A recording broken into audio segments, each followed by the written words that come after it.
এক বিটি কমেন্ট করিছে, এই বিটি যে হারে মশলা খায়, চামচ ভরে ভরে মশলা দিলি তরকারি এমনিতেই মজা হয়। এবু মনে হচ্ছে খুসা মেরে কথা বললি। ঠিক আছে চল, তোর কমেন্টের উত্তরটা আজকে মুখে কব না, ভিডিওতেই দিয়ে দেই। আসসালামু আলাইকুম। নিয়ে নিছি সব গরমের তরকারিগুলো, সজনে ডাঁটা, কাঁচকলা আর বেগুনটা কাইটে ভিজে রাখিলাম, আর ঢেঁড়স, মিষ্টি কুমড়ো, ঝিঙাটা ধুয়ে কাটে নিছি। পাশাপাশি নিয়ে নিছি 4 পিস রুই মাছ। আরে বাবা, আমার বউটিতে একটুও ধান নেই। মাছ কাটা দেখে মনে হচ্ছে মাছটা পরের বউর সাথে প্রেম করতে যেয়ে ধরা পড়িল। এখন লবণ হলুদ মাখাই নিচ্ছি, তারপর কড়াইতে দিয়ে নিছি ঘপ ঘপ করে 50 গ্রাম সরষের তেল। এইবার গরম তেলের মধ্যে মাছগুলো সব সাইডে দিয়ে উল্টে পাল্টে লাল করে ভাইজে নেব।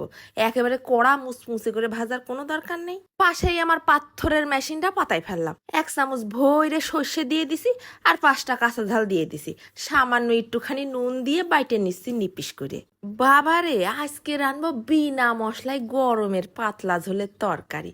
খাবি তো খাবি, হাতও চাটবি পাও চাটবি। এইবার সর্ষে আর কাঁচা ঝাল বাটাটা পানি দিয়ে গুলাই নিচ্ছি, তারপর সুন্দর করে সেকে শুধু পানিটা বের করে নেব। যাগের মেলা গ্যাস্ট্রিকের সমস্যা, তারা এই খুসা সহ সর্ষে খালিও কিন্তু গ্যাস হতে পারে। খুসা ফেলে দিলি আর গ্যাস্ট্রিক হওয়ার কোনো সম্ভাবনা নেই। তারপর সর্ষের তেলের মধ্যে সামান্য কটা কালো জিরা ছিটাই দিয়ে বাগা দিয়ে নিলাম, আর এর মধ্যে প্রথমে ওই কাঁচকলা, বেগুন আর সজনে ডাঁটাটা দিয়ে 5-6 মিনিট ভাইজে নেব। তাহলে কাঁচকলার কষটাও মরে যাবে না, বেগুনটাও আর গলে যাবে না। তারপর এর মধ্যে বাকি তরকারিগুলো ঢেলে দিচ্ছি। এইগুলোও সব একসাথে আরো 5 মিনিটের মতো নেড়ে চেড়ে মিশাই নেব। ঢাইলে দিলাম গরম পানি। এই যা, লবণ হলুদ দিতে ভুলে গেছি। তা ওই ভাজার সময় কিন্তু তোমরা লবণ হলুদ দিয়ে ফেলে নে। এবার এই গরম পানির ভিতরেই আমি ওই বাটা মশলা, লবণ হলুদ সব একবারে দিয়ে দিচ্ছি। 10 মিনিট খানিক সুন্দর করে ফুটাই নিয়ে তার ভিতরে দিয়ে দিছি ভাজা মাছগুলো। সবই তো নরম তরকারি, সিদ্ধ হতে বেশি সময় লাগবে না। এইবার মিডিয়াম আছে 10 মিনিটের জন্য তরকারিটা ঢেকে দিলাম। মাছের সাথে তরকারিগুলো একটু মজে যাক।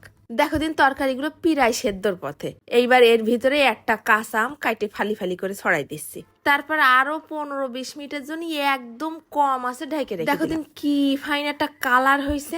আমগুলো কিন্তু একেবারে সিদ্ধ হয়ে নরম হয়ে গেছে আমার বিনা মশলায় গরমের পাতলা ঝোলের তরকারি। এইবার গরম গরম তরকারির সাথে গরম গরম ভাত এইরাম করে রাইন্দে খাইয়ে যদি কেউ বলতে পারে মজা লাগেনি, তাহলে তার জুতো আর আমার গাল। একদম সাজো তরকারি, হাত দিতে পারতেছি না। এইরাম গরম গরম তরকারি খাওয়ার মজাই আলাদা।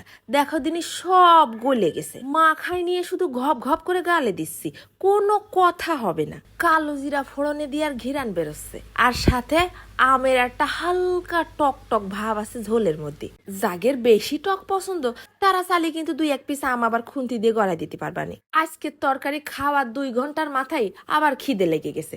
যেইরাম মজা হয়েছে সেইরাম খাওয়ার সাথে সাথে হজম হয়ে গেছে। গরমকালে আর কি লাগে কদিনই, এইরাম বিনা মশলায় হালকা পাতলা তরকারি খায় ঘরের মেঝের উপরে চিত হয়ে শুয়ে থাকবা, সাথে সাথে ঘুম এসে যাবে। তা আজকে আমি খাতে খাতে চলে যাচ্ছি, তোমরা কিন্তু বানাই খাইয়ে অবশ্যই রিভিউ দিয়ে নে। আর মিথ্যে কথা কলি কিন্তু ডায়রিয়া নিয়ে হসপিটালে ভর্তি হতে হবে না, কয়ে দিলাম।